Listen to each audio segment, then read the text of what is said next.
কৃষ্ণ, রাধে রাধে। আজকে আমার প্রশ্ন হচ্ছে মায়া কি? কিভাবে এই সংসার মায়ার প্রভাব থেকে মুক্ত হতে পারে? ভগবান বলেছেন, যারা আমার শরণাগত হয় তারাই আমাকে ভক্তির মাধ্যমে মায়া থেকে উত্তীর্ণ হতে পারে। বর্তমান যুব সমাজ এসব বিষয় বোঝা খুব কঠিন, তবুও চেষ্টা করছি যাতে সবার হৃদয়ে জ্ঞানের সঞ্চার হয়। আসলে মায়া জিনিসটা কি?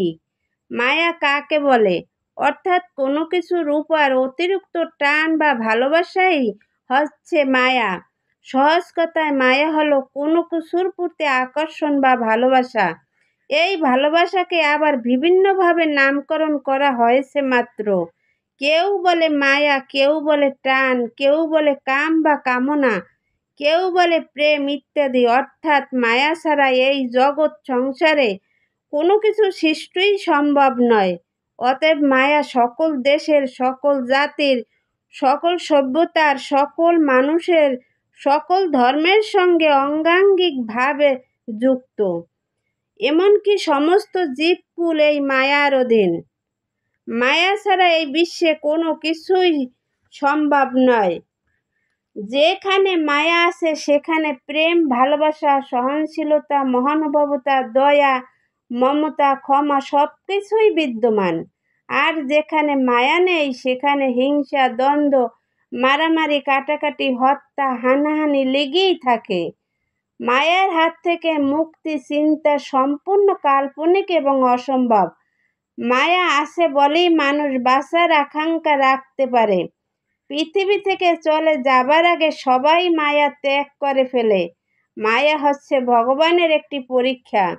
ভগবানকে ভয় করার মাধ্যমে মায়া থেকে মুক্তি পাওয়া সম্ভব। এই পৃথিবীর মায়া বড় কঠিন মায়া। উপযুক্ত গুরু শরণ নিন। মাত্র 2 দিনের দুনিয়ায় সবাই ক্ষণিকের অতিথি। ভাবুন, এখানে সবাই স্বার্থপর, বেশি ভালো স্মৃতি তৈরি হতে দেবেন না। তাও পুরোপুরি মুক্ত হওয়া যাবে না। এই সংসার আমার না, এই সংসারটিকে শ্রীকৃষ্ণের সংসার করে গড়ে তুলতে হবে। পরিবারের প্রত্যেক সদস্যকে কৃষ্ণ ভক্তরূপে গড়ে তোলার দায়িত্ব গ্রহণ করতে হবে। নিজেকে কৃষ্ণ ভক্তি সেবায় নিয়োজিত থাকতে হবে। পিতা মাতা, ভাই বোন, সন্তান, আত্মীয় স্বজনদের মায়ায় পড়ে আমরা ভগবানকেই ভুলে যাই। এই জড়জগতে ভোগ বাসনা ত্যাগ করতে হবে। পরমেশ্বরের উদ্দেশ্যে জীবন যাপন করাই মানব জন্মের কর্তব্য। সে যদি ভগবানকে বাদ দিয়ে নিজের ভোগ সুখের চিন্তা করে, তখনই জড় জগতে মহা মায়ায় আবদ্ধ হয়ে পড়বে। মায়াগ্রস্ত জীব কৃষ্ণ থেকে সরে থাকে। সুতরাং মায়া মোহাচ্ছন্ন ত্যাগ করে কৃষ্ণ ভক্তি অনুশীলন করতে হবে। অনন্তকাল ধরে জীব এই দুঃখপূর্ণ জন্ম মৃত্যুর জগতেই পড়ে আছে।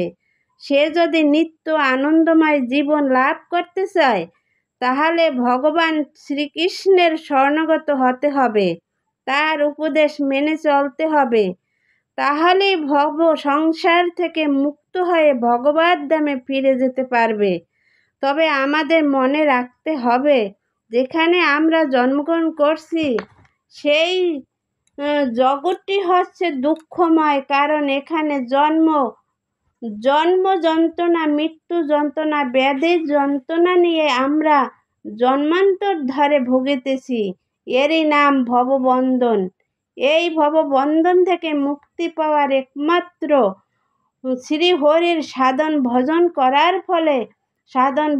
করার ফলে মানুষ ভগবত ধামে উন্নীত হয়। যে একবার গোলক ধামে যেতে পারবে তাকে আর কখনো এই জড় জগতের দুঃখ কষ্ট ভোগ করতে, বারবার জন্মগ্রহণ করতে হবে না। একমাত্র হরির নাম মহামন্ত্র জপ করতে পারলেই এই ভব সংসার মায়া থেকে মুক্ত হতে পারবে। যারা নিজেকে ফাঁকি দেয় তাদের কাছে সব সাধনাই কঠিন। যেমন ধরুন, ছাত্র যদি পড়াশোনায় ফাঁকি দেয় তাহলে পরীক্ষায় উত্তীর্ণ হওয়া তার পক্ষে কখনোই সম্ভব নয়।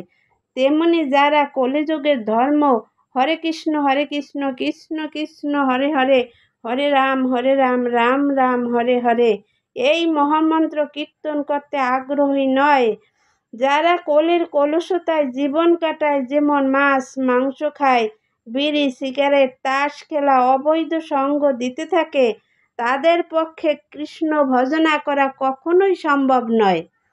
যারা মন গড়া কথা বলে, ভগবানকে বিশ্বাস করে না, ভক্তি করে না, তারা মনে করে সমস্ত জীবই ভগবান, তাদের পক্ষে কৃষ্ণ ভজনা করা কঠিন হয়ে পড়ে। যাদের মন ভোগ বিলাসে আসক্ত হয়ে পড়ে, তারা কখনোই সংসার মায়া থেকে মুক্ত হতে পারে না। যারা জানে শ্রীকৃষ্ণই পরমেশ্বর ভগবান, জীব হচ্ছে তার নিত্য দাস, শ্রীকৃষ্ণ ধাম পরম আনন্দময়, চিন্ময় লোকে ফিরে যাওয়াই এই জন্মের উদ্দেশ্য। এই জগতে জন্ম মৃত্যু জরা ব্যাধি নিয়ে জন্ম জন্মান্তর ধরে কীট পতঙ্গ পশু পাখি গাছপালাদি দেহ ধারণ করে পড়ে থাকা অত্যন্ত দুঃখের বিষয়। এই ধারণা যাদের হয়েছে, তাদের কাছে হরি ভজনই একমাত্র আনন্দের। তাছাড়াও কৃষ্ণ কথা শ্রবণ করা, ভগবত পাঠ করা, একটু জল ফুল দিয়ে পূজা করা সাধারণ মানুষের পক্ষে কখনোই কঠিন নয়। এইভাবে সাধন ভজন করে আমরা মায়া থেকে মুক্ত হতে পারি। জয় গীতা, হরে কৃষ্ণ।